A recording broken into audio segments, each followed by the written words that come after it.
कहानी नटखट चिड़िया। सोनी चिड़िया बहुत नटखट थी। वह अपनी माँ पायल चिड़िया के साथ रहती थी। पायल, सोनी मैं दाना लेने जा रही हूँ, तू घर के पास ही रहना, इधर उधर मत जाना।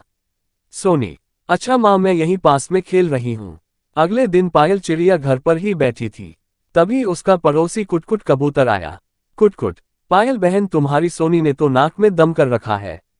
पायल, क्या हुआ कुटकुट भाई? कुटकुट, मैंने कई महीनों से दाना इकट्ठा करके एक बोरी में रखा था ताकि बरसात में दाने के लिए न भटकना पड़े। कल इसने मेरे जाने के बाद उस बोरी में चोंच से सुराख कर दिया, जिससे सारा दाना नीचे गिरता रहा और जंगल के सारे पक्षी मेरा दाना खा गए। पायल, नहीं मेरी सोनी ऐसा नहीं कर सकती, आप रुको, मैं उसे बुलाती हूँ। सोनी, ओ सोनी इधर आ। सोनी, हाँ बोलो माँ, क्या काम है? पायल, ये कुटकुट भाई क्या कह रहे हैं, तूने इनका दाना जंगल में बांट दिया। सोनी, माँ मैंने कुछ नहीं किया, ये झूठ बोल रहे हैं। कुटकुट, एक तो चोरी ऊपर से सीना जोड़ी, मेरे पास 10 चिड़िया हैं गवाही देने को। मैं तो इस मामले को जंगल की पंचायत में ले जाऊंगा, तब तुम दोनों को पता लगेगा। पायल, अरे कुटकुट भाई, इतनी सी बात है, क्यों बड़ा रहे, तो ये लो आप मेरा दाना ले जाओ। ये कहकर पायल कुटकुट कबूतर को एक बोरी दाना दे देती है। उसके जाने के बाद पायल सोनी को बहुत डांटती है। पायल, तेरी शरारतें बढ़ती जा रही हैं। पहले भी तूने मिट्ठू तोते की सारी मिर्ची पानी में गिरा दी थी। तेरा कुछ इंतजाम करना ही पड़ेगा। सोनी, मुझे माफ कर दो माँ, मैं अब ऐसा नहीं करूंगी। पायल, सोच ले, अगर तूने अब शरारत की तो मैं तेरी शादी कालू कौए से करा दूंगी। ये सुनकर सोनी चिड़िया डर जाती है। कुछ दिन बाद गौफ से टोनी कबूतर जंगल में आता है।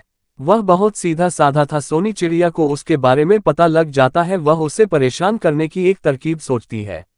जब टोनी कबूतर अपने घर में बैठा तो सोनी चिड़िया उसके घर पहुंच जाती है। टोनी कबूतर, तुम कौन हो? सोनी, तुम इस जंगल में नए आए हो, मुझे नहीं जानते। मैं जंगल के राजा की खास सेनापति हूँ। इस जंगल में जो भी आता है उसे यहाँ रहने का किराया देना होता है। कल से जितना भी दाना लाओ उसका आधा राजमहल में जमा करा देना। टोनी, लेकिन मैंने तो इसके बारे में नहीं सुना। सोनी, जो जंगल का कानून नहीं मानते उन्हें जंगल की जेल में डाल देते हैं। अब बताओ, कर चुकाना है या जेल जाना है? टोनी, ठीक है, मैं कल जाकर आधा दाना राजमहल में जमा करा दूंगा। सोनी, नहीं, कल से हम खुद आकर ले जाएंगे। अगले दिन से सोनी चिड़िया हर दिन टोनी कबूतर से दाना लेकर अपने घर लाकर रख लेती थी। इसी तरह कुछ दिन बीत गए। एक दिन टोनी कबूतर अपना घर छोड़कर जाने की तैयारी कर रहा था। तभी कुटकुट कबूतर उसके पास आकर जाने की वजह पूछता है। टोनी कबूतर उसे सारी बात बता देता है। उसके बाद दोनों पायल चिड़िया के घर पहुंच जाते हैं और सोनी चिड़िया की शिकायत करते हैं। पायल, हे भगवान, समझ नहीं आता इसका, मैं क्या करूं? कुटकुट भाई, आप ही कोई रास्ता बताओ। कुटकुट, बहन तुम मेरी मानो तो उसकी शादी कर दो, शादी के बाद उसमें समझदारी आ जाएगी। पायल, ठीक है, मैं आज ही कालू कौए से इसकी शादी पक्की करती हूँ। कुटकुट, अरे बहन, वह तो एक नंबर का मक्कार है, इससे पहले भी 2 शादी कर चुका है और दोनों चिड़ियों को मारपीट कर घर से निकाल चुका है।